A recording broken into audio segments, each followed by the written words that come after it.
Hi, thanks for tuning in to another TapRooT podcast. I'm Emily Pritt, and I'm here with two of my colleagues. We're going to talk about troubleshooting versus root cause analysis. Before we do that, I believe you guys are pretty versed on the topic. If you don't mind to explain your authority over what we're about to talk about, and then we'll get started.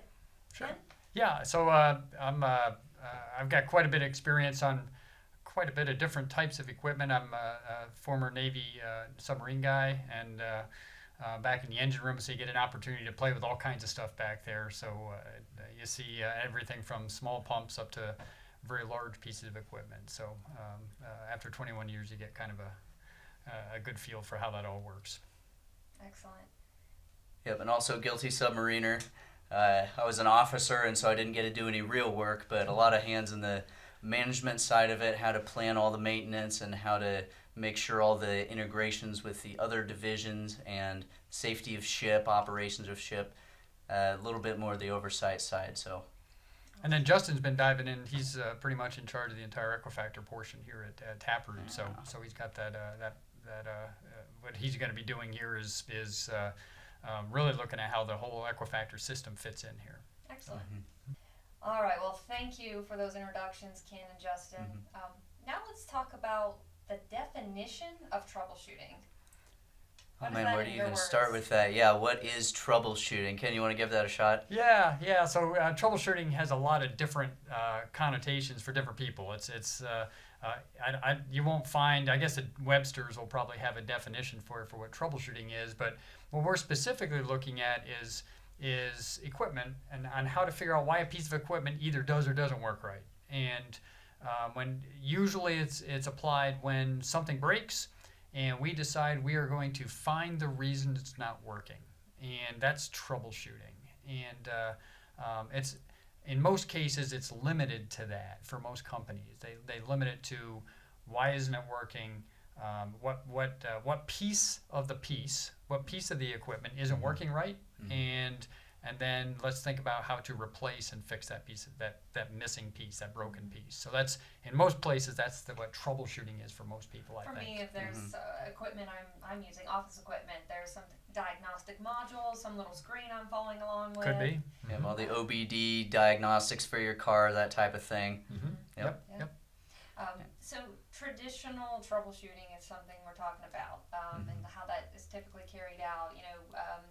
Your employer may want you to only go so far, and there's a reason for that, of course, because if we don't know what we're doing and we start messing around with some stuff, in my industry, I'm in firearms industry, so we would call it when somebody would fully disassemble their pistol, don't know what they're doing, now they have a bag of gun. It's like a bunch of Legos, and so their troubleshooting went way off the charts, and so a lot of the manuals that come with these firearms say, don't go past this part, don't go beyond field stripping, we're taking it to 5 parts, not 60. Right, yep. Yeah, so for troubleshooting, and this is where most companies go, they go for the reason that they're doing the troubleshooting is usually because something isn't working and they need to get the plant back up and running. They need to get that piece of gear up. So in their minds and most people's thinking about troubleshooting is, how do I get from this pump not running to up and running and the plant now operating, and that's their troubleshooting. Yeah, getting operations back online is really the only thing that we care about. And you kind of look at the word troubleshooting. We got a couple targets out there that we're looking to take our 22 out and go shoot the troubles. Once we've killed the troubles, we no longer have any troubles. So, a lot of times we look at troubleshooting being, we identify that part that failed, like you said, so we just tear it out, replace it, and get operations back online. That's a lot of what we see in troubleshooting is, let's just go replace the issue and hope that it fixes it. Yeah. But what we want to move into is looking at, okay, what allowed the equipment to fail? Because a lot of times what we end up seeing is that it had nothing to do with the equipment itself. We start moving into, what allowed the equipment to fail, or what was the failure agent that made that component, let's say brittle fracture. So what I'm hearing is a lot of times management or leadership just wants to get that downtime off the table. We got to keep things running. And your approach here is like, let's go a little deeper. Why does this keep happening? Right. And there's nothing wrong with getting the equipment back up again. Don't get us wrong. We understand That is the goal. We understand that. That That's is the goal. purpose here is to get the piece of gear up, to get the pump running again, because it is a business critical piece of equipment. It's causing us to lose money or not make money, which is the same thing in most cases. Yeah. So there's nothing wrong with getting the equipment fixed. That's not what we're talking about here. That's perfectly okay. And really the difference we're considering is if that piece of equipment fails the same way, 20 minutes later, operations comes back down again. Right. So really, the overall goal is we're trying to produce as many barrels of oil or as many pills as we can in a certain amount of time. And so if we have one equipment failure, we want to prove why it failed so that it doesn't happen again. Operations online is the only thing we care about. But if we keep having these failures time and time and time again, now we're losing market share. Now we're not putting out as maximum product when the prices are high, and so we're not going to survive as a company. So the goal is still the same, but the way we go about that is quite a bit more in depth than just replacing the part that broke, and that's what we want to do for troubleshooting. That's a great point. So how do most companies do troubleshooting right now? So what do they do? In most cases, the pump is broke. And what they usually end up doing is getting their experts together, their reliability folks or their maintenance guys, and say, hey, that bearing overheated. What do you guys think? And there's nothing wrong with that thought process either, but sometimes you get stuck at that point. So you get your people together, and they all get in a room, and they start kind of brainstorming what kind of things could cause this, and that brainstorming is all based or moderated by their experience, right? What they know, what they already know. So if it's a valve out of position, they'll probably find that pretty quickly. Yeah. If it's the breaker wasn't shut and the pump won't start, well, they'll probably find that pretty quickly because it's in their experience level. They've seen it before, so they'll go out there and they'll fix that. All the low-hanging fruit of the normal IT solution. Did you turn your computer off and turn it back on? Did you update all your system stuff? The low-hanging fruit, they're going to catch pretty quickly. Most companies catch that pretty quickly, and that's good. But even with that, so that's their troubleshooting method. And then even with something as simple as a breaker was left open, usually the corrective action that they'll put in place is shut the breaker and start the pump, and they're done. We fixed it. It's completed and it's done. And this is really the difference between troubleshooting and root cause analysis. The troubleshooting piece finds what I usually consider to be what I call the physical cause. So the physical cause of the pump not starting, the breaker was open. Corrective action, shut the breaker. But with RCA, with root cause analysis, you want to know, well, what left the breaker open? There must be some reason that the breaker's open in the first place. And so that's kind of like the first level, the simple stuff, the low-hanging fruit. With a breaker open, hey, we ought to not only shut up but do our root cause analysis. But then you also get stuck with the ones where I can't even figure out why the pump won't start. So that's the next level where I need to go into deeper troubleshooting and maybe not even have the experience in my group here at this company at my with my maintenance folks. With my expert symposium right there. Yeah, they don't know. They don't know why it doesn't start or whatever. So I have a question. Sure. Just thinking in my own way of diagnostic stuff, and you brought up cars earlier. A lot of equipment nowadays is computerized. So where do you see that being a challenge with kind of operating machinery and the computer interface and everything? Yeah, honestly, the computerization and the digitalization of all our machines, all of our vibration monitoring, all of our really complex Internet of Things tools, they're really useful at telling you that there is a problem. And what we want to get at with equipment troubleshooting is specifically what that problem is. So if we have high vibration on a machine, there are many, many sophisticated tools out there that help us identify there is a problem. But what equipment troubleshooting is getting at is, what exactly is that problem? Is it an alignment issue? Is it a bed plate mounting issue? Is it some kind of piping strain, resonance from my piping system? There's all kinds of different things that the problem could be. And what we want to get at with troubleshooting is exactly what that problem is. Yeah. All of those things I mentioned are, that physical cause of failure, that failure agent that's driving the equipment to not function properly. But then with root cause analysis, we take the next step after we've determined here's how it failed and here's some of the drivers behind that.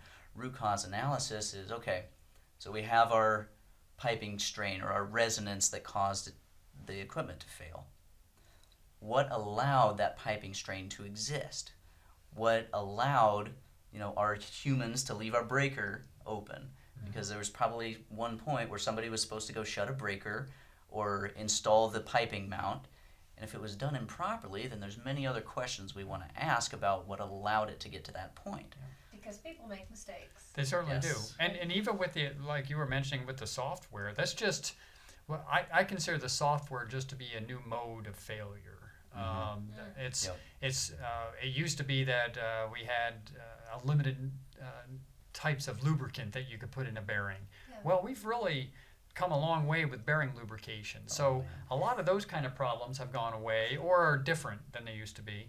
Now that you've got software in place, that's yet a new mode that's been thrown into the system that you got to figure out. Okay, so Okay. then what I'm hearing is, you talked at the beginning about your knowledge base of, I'm used to seeing this has happened before, to then the computer also giving some diagnostic, and so you have human and machine both trying to troubleshoot. Yeah, and sometimes it's great because the computer may give you some great ideas on what the problem is. Hey, you may have, improper lubrication of the upper bearing. That's why you've got the vibration. And the computer systems are pretty good now.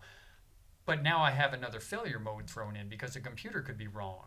Or I had a friend of mine on starting up a system one time, and I remember starting these systems up, and it's a seawater system. There's like a pump and 10 valves and some water. I mean, there's not a whole lot in this system. And he told me, we couldn't get the system started up because we had the wrong software drop installed. So we couldn't get the pump to run. So it's a new failure mode that's added in. And unfortunately, a lot of our I want to say older. I'm afraid to use that word. So let's say more experienced operators and mechanics may not be as familiar with the software options and the software issues that could show up. Some of our younger guys are really good at this. They're used to seeing this. Some of our newer guys are more focused on the software than they are the other things. But it's just a new failure mode that you're going to have to consider as you're doing your troubleshooting. Well, yeah, and like with the onboard diagnostics for your car, let's say you have your battery that has low voltage and you have a whole bunch of electronic control things in your system. That electronic, OBD scanner is going to give you 15 different codes that say, insufficient voltage here and here and here, and this module isn't functioning properly.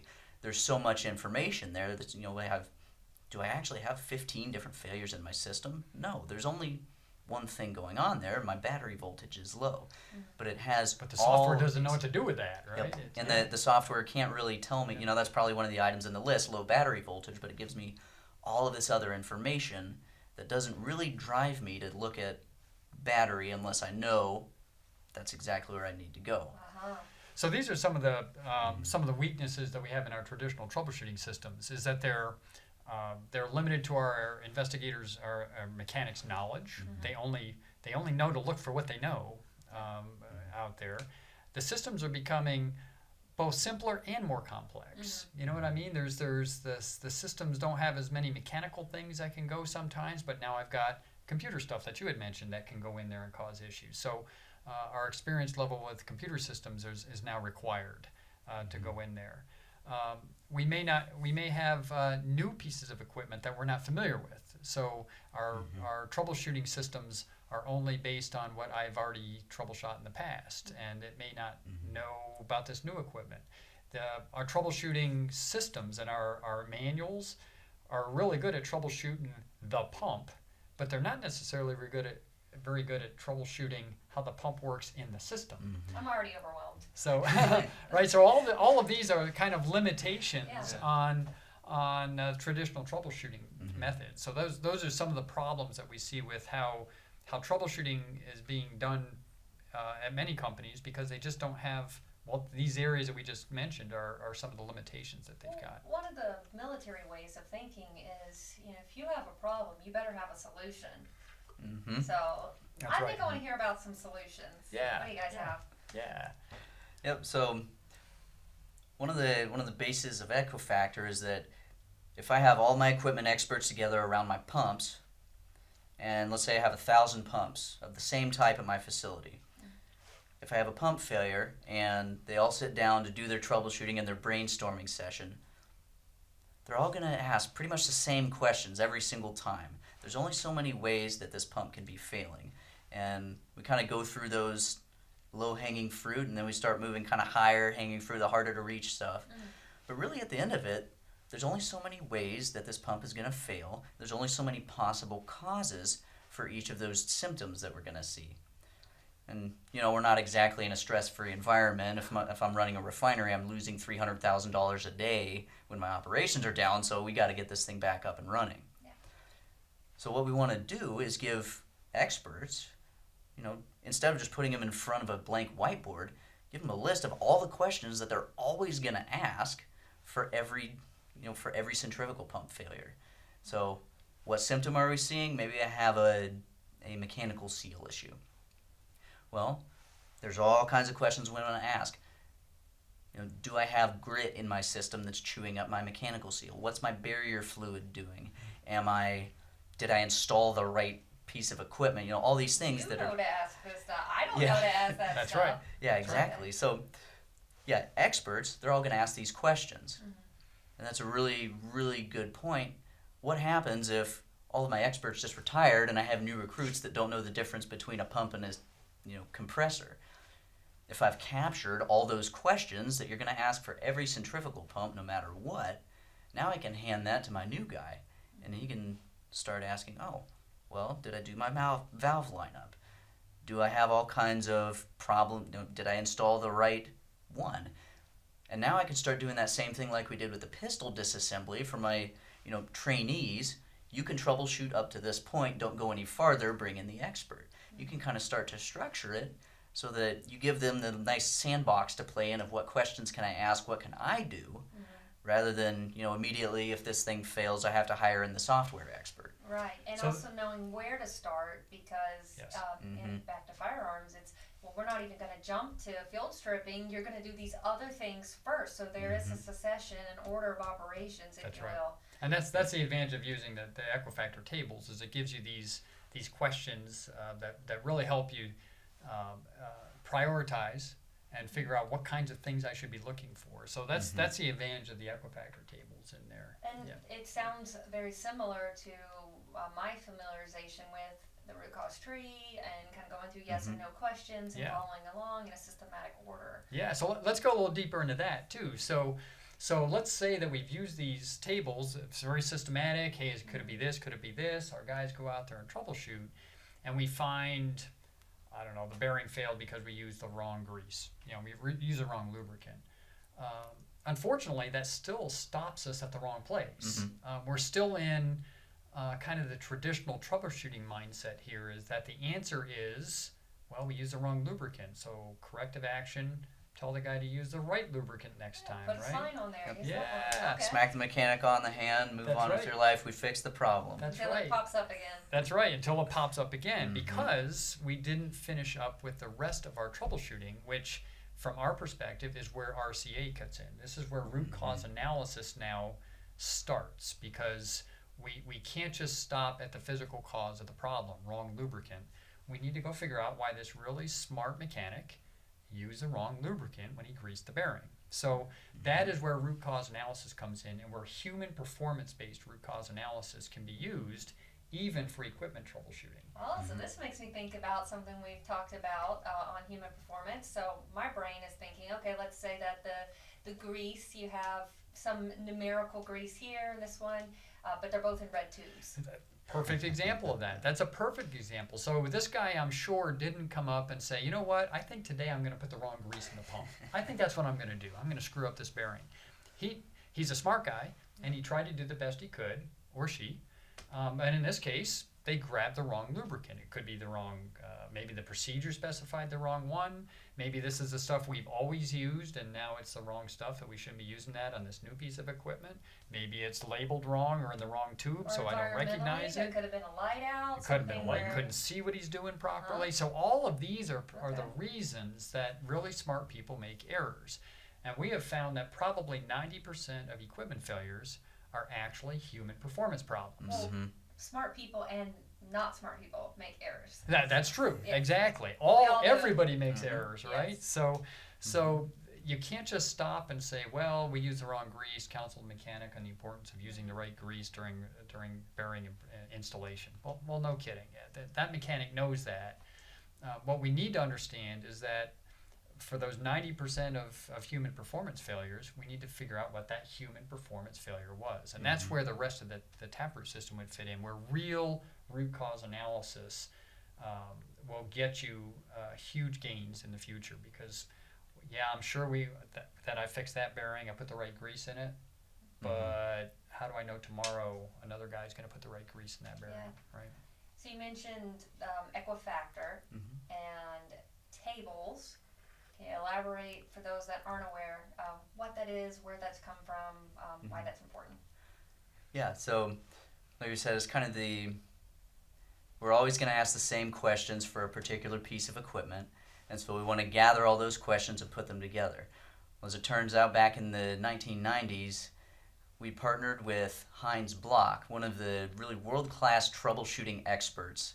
He worked for ExxonMobil, traveling all around the world, solving their most difficult equipment troubleshooting problems, things that even the experts on site hiring out from different companies couldn't figure out. He was able to come in, do an in-depth analysis, and figure out exactly how to prove this is exactly what went on, and then fix it, remove that from the system so it doesn't happen again. But what he ended up seeing is that there were all these different patterns of equipment failure. He saw that, for a particular type of pump, there were some really common ways that they failed, and so he structured his tables of, here's the questions you need to ask first, and then, as you need to start tearing the pump out of the system and looking inside, here's the next steps that you do. We were able to partner with him in the TapRooT system to take all of the knowledge and tables he developed and put it kind of in a more operationalized form, a list that we can hand our mechanics or our electricians or our maintainers so that they can go ask those same questions. And what that turns out to be in the TapRooT process is a really, really easy way that's efficient to troubleshoot your equipment. And one of the really fun things about working for TapRooT is that you realize, we're kind of familiar with this idea that physical equipment will only fail for certain reasons, laws of physics. The spring broke for, only so many reasons. A pump broke only for so many reasons. And then once we determine, hey, that's how it failed, then you move into the TapRooT side, and humans only make mistakes for so many reasons. And if you bring in a human performance expert, they're going to ask kind of all the same questions about why did this human make a mistake. And then it goes into all the policies, procedures, training, kind of the things that we intuitively know need to be asked, and keeping the scope broad, but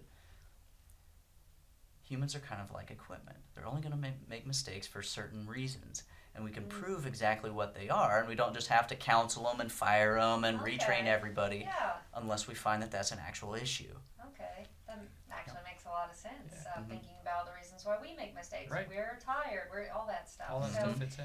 I know we talked about the TapRooT system. I mentioned the root cause tree, which we have software that you can also utilize. Is there a printed out Equifactor table like there is the root cause tree?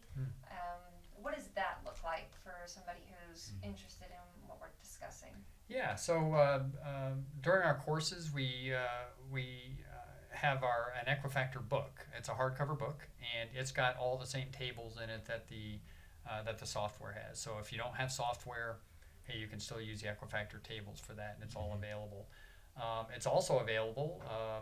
I think it's out now, isn't it, for in the app? So Yeah, you on can the now mobile open app. up your app, your TapRooT app. You don't have to have the full soft out in the field. You don't have to take your computers out there with you.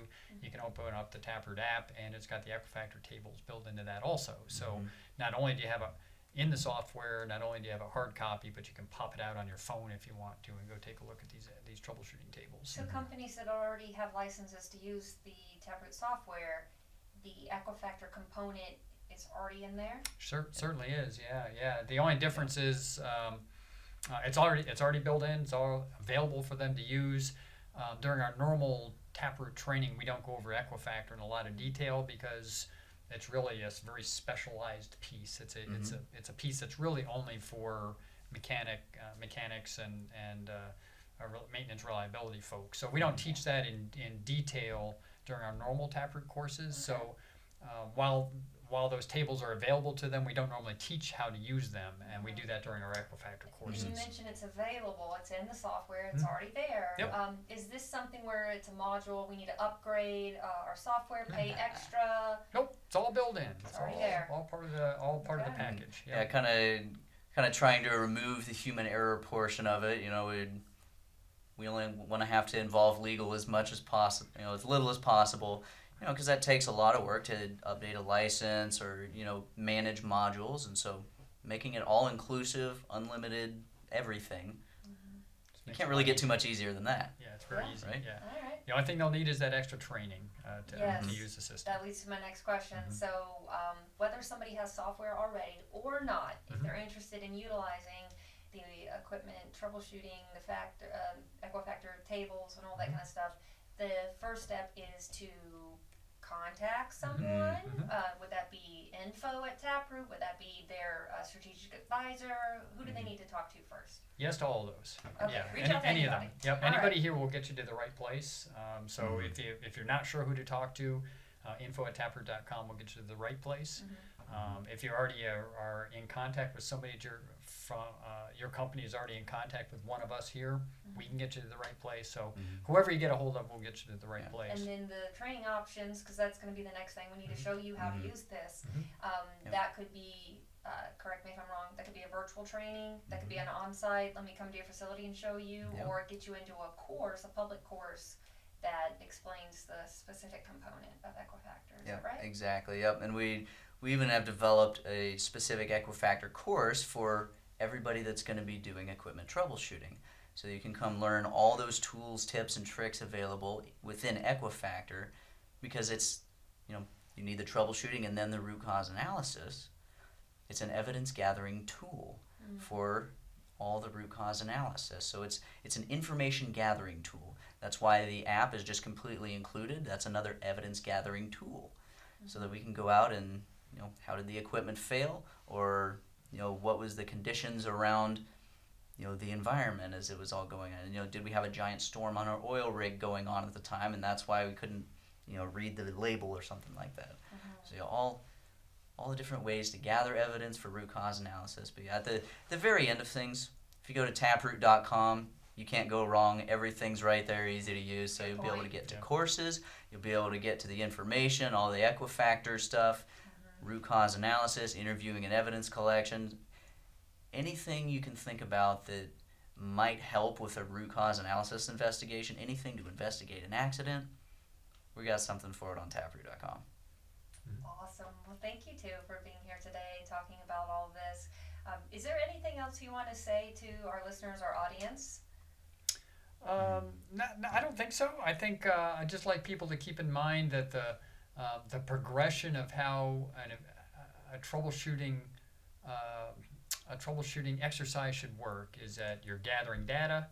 You can do your brainstorming if you wish to try to figure it out. If you can't figure it out, that's where the Equifactor tables will cut in to help you figure that physical cause. And then please don't stop there. You've got to go beyond that then and get into that human performance piece to understand why somebody made the mistake and allowed that piece of equipment to fail. So that's kind of the whole package there that we teach. Yeah, but I would just say that all of these different tools are not meant to replace experts. We still need our experts to be able to go in and say we're running a centrifugal pump rather than a positive displacement pump.